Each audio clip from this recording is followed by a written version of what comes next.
شفنا كتير وقليل في الملاعب الأفريقية، ولكن إن الموضوع يوصل للدرجة دي ما كناش متوقعين نهائيا. تعال أقول لك إيه اللي حصل. قوانين كتير بتحكم كرة القدم، ولكن القارة الأفريقية قررت إنها تميز نفسها بشوية قوانين تانية، وهي قوانين السحر والشعوذة. وهنا مش قصدي السحر بتاع رونالدينيو وميسي وكريستيانو، لا، أنا قصدي السحر فعلا يعني. ولان افريقيا اشتهرت سنين كتير بالسحر، فالموضوع بقى ليه اشكال كتير، زي انه يتكتب على ورق او حيوانات، او ان المشعوذ والساحر بنفسه يحضر في الملعب. ده وصل كمان لان بعض رؤساء الانديه بقوا يستعينوا بالسحر والشعوذه علشان يحققوا بطولات. تعال بقى اقول لك بعض الامثله على تواجد السحر في كره القدم الافريقيه. اول مثال مصر في افريقيا مالي 2002 في مباراه السنغال في دور المجموعات. بدأت الأخبار تطلع والشائعات تنتشر عن وجود سحر في أرض الملعب، وفي الحقيقة الماتش ده خلص 1-0 للسنغال. الموضوع ما وقفش لحد كده. في ماتش تاني في أفريقيا 2010 مصر خسرت من النيجر 1-0، والمباراة دي اتشهرت بمباراة المعزة أو ماتش المعزة، لأن حصل وقتها إن في معزة نزلت قبل الفرقتين في أرض الملعب. فيا ترى السحر ليه دخل في الموضوع ده؟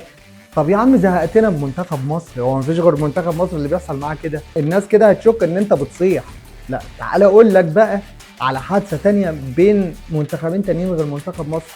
منتخب مالي والكاميرون في افريقيا 2002 برضو. اللي حصل وقتها ان توماس نيكونو مدرب حراس مرمى الكاميرون، احد اعضاء الجهاز الفني لمنتخب الكاميرون، لاحظ ان احد افراد الشرطه بيرش حاجه غريبه في ارض الملعب وحاول يمنعه، ولكن افراد الشرطه الباقيين منعوا نيكونو. ولكن اكتشفوا الموضوع ده وشالوا الحاجة الغريبة دي، ووقتها فازت الكاميرون 3-0 ووصلت للنهائي اللي فازت فيه على السنغال 1-0. طب لو كان اللي فات ده كله غريب بالنسبة لك، تعالى اقول لك على الاغرب. في كاس العالم 74 منتخب زئير وصل معاه الموضوع لانه يعين ساحر في الجهاز الفني، ووصلت الاخبار وانتشرت الشائعات وقتها ان هم اصطحبوا مجموعه من الاطباء الروحانيين والسحره معاهم في بعثه الفريق، قال ايه عشان يساعدوا اللعيبه. والغريب في الموضوع واللي مش عارف اجيبها لك ازاي بصراحه، بس وقتها زئير استقبلت 14 جول في 3 ماتشات وخرجوا من دور مجموعات كاس عالم 74. فانت استفدت ايه؟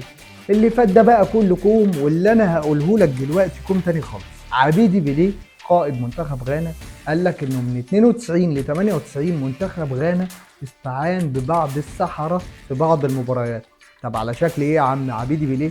قال لك ممكن في بعض الاوقات بتكون نوع معين من المية بيترش في ارض الملعب، او بنزول الفريق كله على شكل تجمعات بيؤمر بيها الساحر، وغيره وغيره كتير من الامثلة والادلة اللي بتؤكد على وجود السحر في الملاعب الافريقية.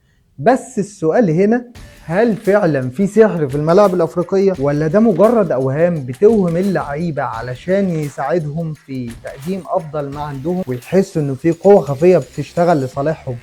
معرفش. اجابه السؤال ده بقى مستنيه منك في التعليقات، واشوفك الحلقه الجايه من ودي. سلام.